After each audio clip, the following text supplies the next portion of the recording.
Good evening, it's 8 o'clock. The top headlines tonight. Well, a new terror wave in Kashmir, this time of targeted killings. A Sikh school teacher and a Hindu teacher shot dead in a state government school today. The killings coming a day after a well-loved Kashmiri Pandit chemist and also a labourer was shot dead. Back to the 90s, said Farooq Abdullah. Targeted killings sparking fear. The Lieutenant Governor says nobody will be spared. Scores will be settled. The Supreme Court asked the UP government how many arrests and the killings in Lakhimpur. With the hearing tomorrow, summons issued to the minister's son finally today. The minister, meanwhile, is chief guest at a police function in Delhi as his son is missing.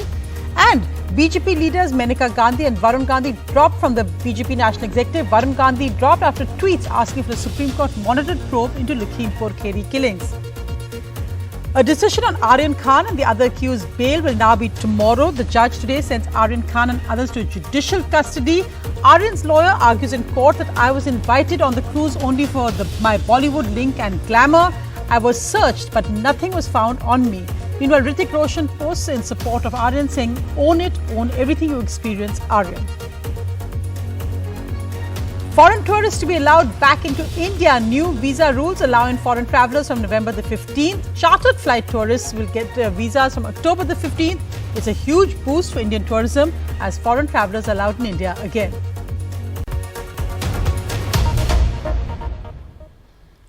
The lead story tonight is about the tragedy of two more killings in Kashmir, and this is a new wave of terror in Kashmir of targeted killings, which is sparking fears in Kashmir, especially amongst the minority community.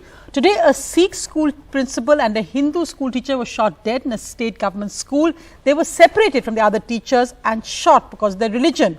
There have been 7 people killed in just the last 1 week, though 3 of them were also Muslims. The rest were all from other religions in the minority community. The police are saying this is a trend of targeted killings taking place, with many saying that this worries now about a return to the days of the 90s. The Lieutenant Governor has said that no one will be spared and scores will be settled.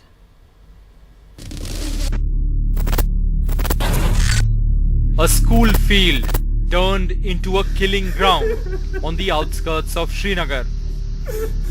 3 terrorists came here, singled out 2 teachers and shot them.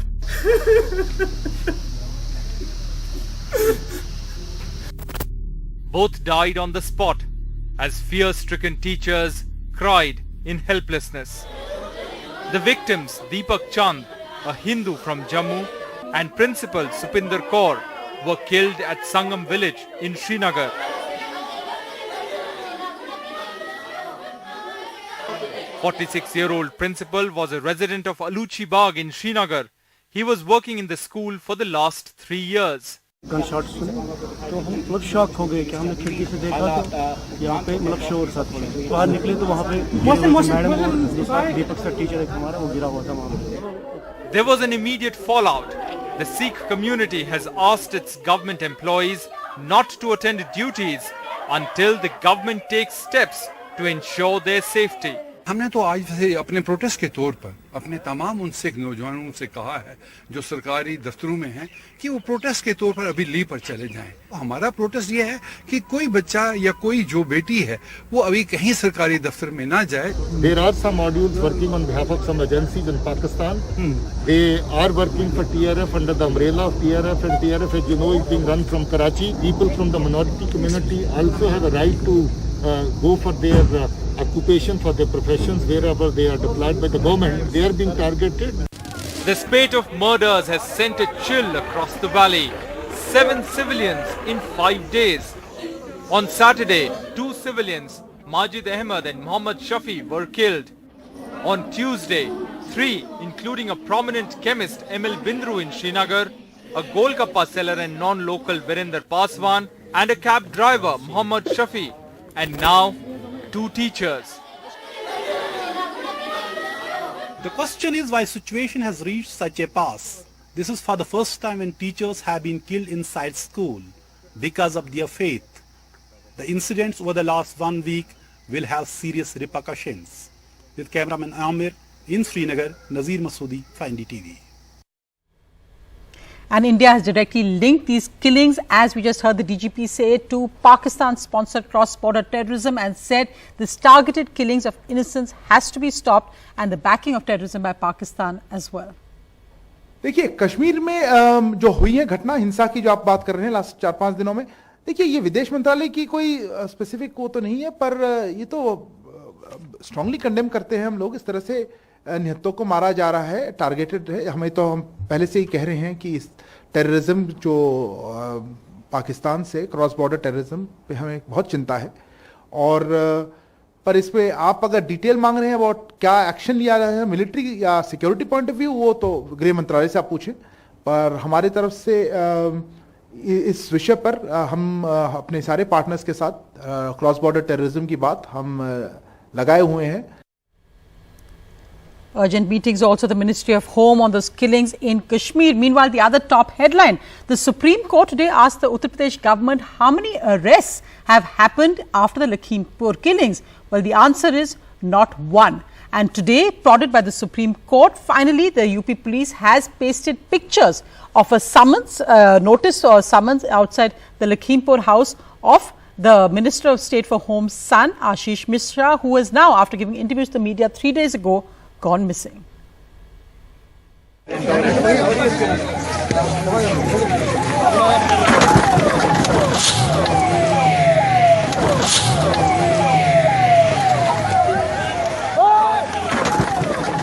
A new, longer video makes it clear Sunday's Lakhimpur protest was peaceful when it was hit from behind by an SUV belonging to the son of Union Minister Ajay Mishra. 4 farmers were killed, in which the minister's son Ashish has been named in the FIR. The protesters say he is the main accused, although he remains free and both he and his father have denied his role. In Delhi, the Supreme Court told the UP government to submit a status report by tomorrow and give details of who has been arrested. So far, the UP police has not arrested the Union Minister's son. Now, after the Supreme Court's intervention, the police say they have summoned the minister's son. But despite this video, the FIR and the statements of eyewitnesses, the police say they are waiting for evidence to undergo forensic and other tests before arresting the main accused. We have lodged an FIR.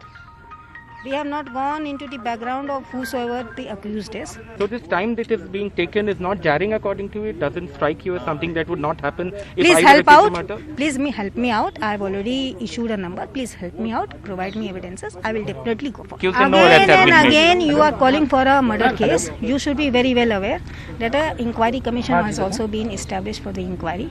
We will have to proceed. We will have to gather. There are so many umpteen number of evidences.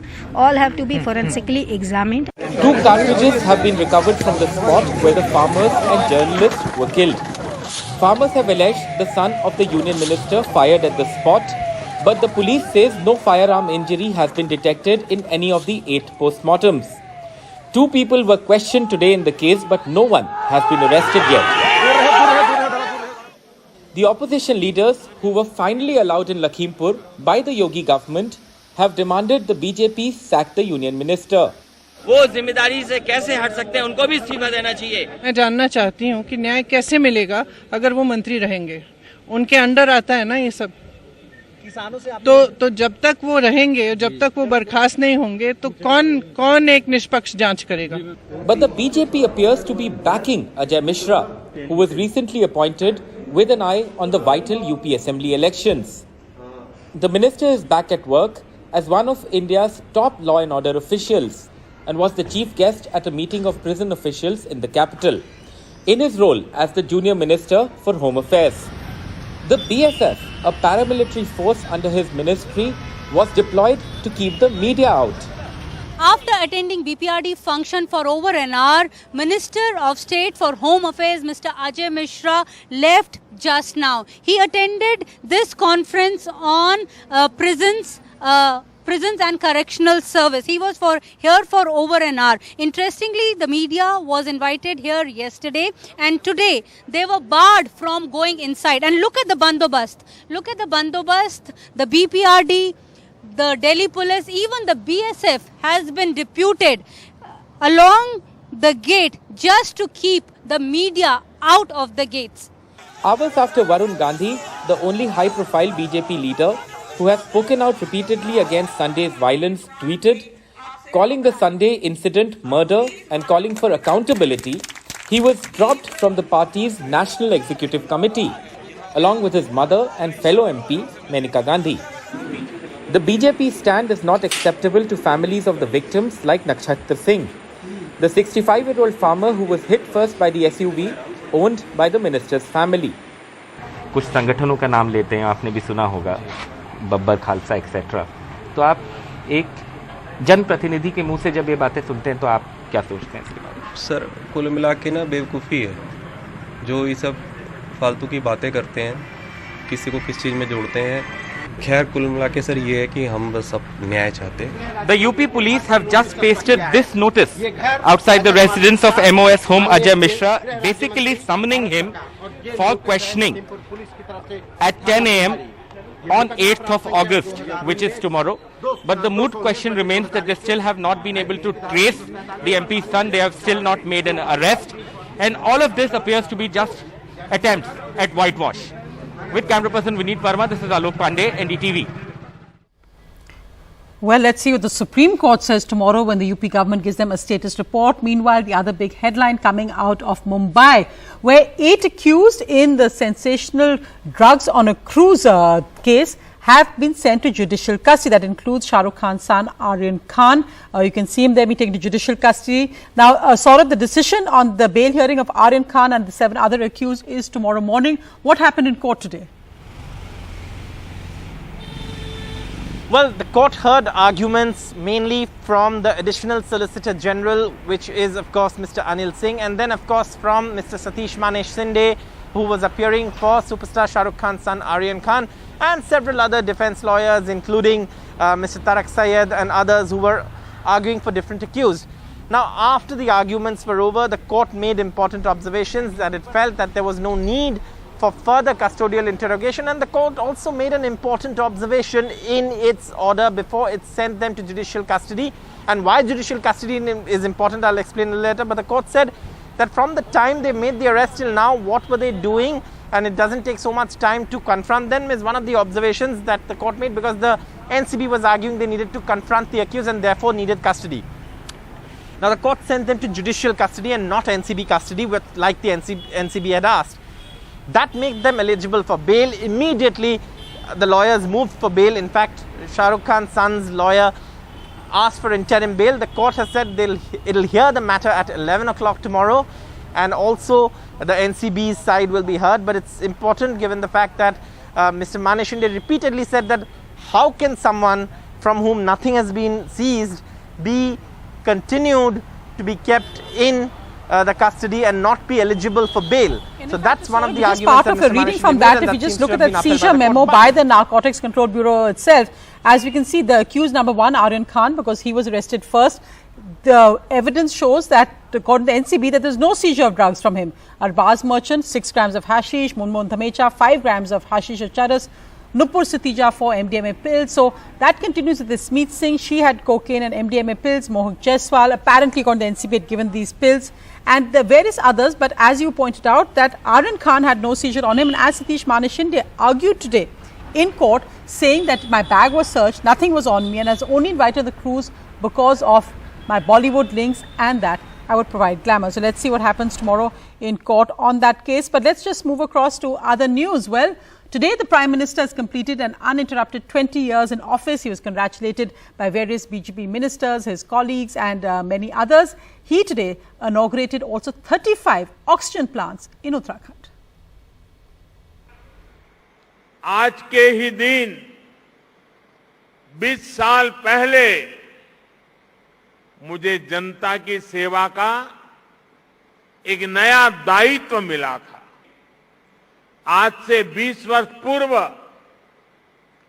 Gujarat के मुख्यमंत्री के रूप में मुझे नई जिम्मेदारी मिली थी। देश के प्रधानमंत्री पद पर पहुंचना, इसकी कल्पना मैंने कभी नहीं की थी। the Prime Minister there. But of course, the focus was also the oxygen plants. And the good news is that more and more oxygen plants being inaugurated in India at a time when COVID cases are still low. They're 22,431 in the last 24 hours. That's up by 19%. We were initially at around 18,000. Deaths are up as well. The weekly positivity rate, however, continues to be less than 2, though there are 5 states where the positivity rates are high. The recovery rate is currently at 97.95%. And the good news is that foreign tourists will now be allowed from November the 15th into India, as the government decided to lift COVID barriers for international travellers by giving tourist visas once again. The government will start giving fresh tourist visas to foreigners coming to India from November the 15th on non-chartered flights. However, if you want to come on a chartered flight, visas will be available from October the 15th. Remember, Goa and other destinations get many chartered flights. This comes a year and a half after tourist visas are suspended by the Home Ministry, and it's good news for Indian tourism at this point.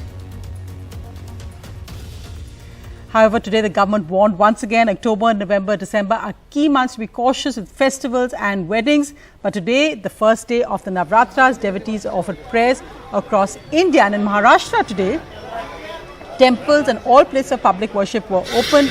We can see there the Maharashtra Chief Minister also offering prayers today at the Mumbra Devi temple. And Saurabh was there as temples and all places of public worship open today in Maharashtra. Temples in Mumbai are opening since they were shut during the second wave. Now this of course is on the first day of Navratri, and you can see people here who've turned up. But of course entry is restricted with conditions, and that's of course you have to pre-book your appointment. So here you can see devotees coming here and sort of offering their prayers to Lord Ganesha here. This is of course the famous Siddhivinayak temple in Mumbai, which draws huge crowds, or at least used to draw huge crowds before the pandemic. And then of course it was shut during the first lockdown, and then of course the second wave led to it being shut again. And now of course it's finally opening again for devotees to come and worship. But of course there are conditions, and the conditions have been of course exhibited here outside the temple premises, and people have to sort of pre-book their appointments as well before they come here at the temple, so as to avoid crowding. Of course COVID is still around, so everyone's advising caution while things are opening up, while temples, places of worship are opening up. The government is saying make sure you wear your mask, sanitize your hands frequently, and maintain social distancing even while visiting a place of worship. In Mumbai, with camera person Ashok Mahadik, Saurabh Gupta, NDTV. Well, a quick look at other news. The Sensex up today 488 points higher. The Nifty also up by 144 points. The markets went up at opening and traded firmly higher ahead of the start of the corporate results on Friday, and tomorrow also the Reserve Bank of India's monetary policy decision.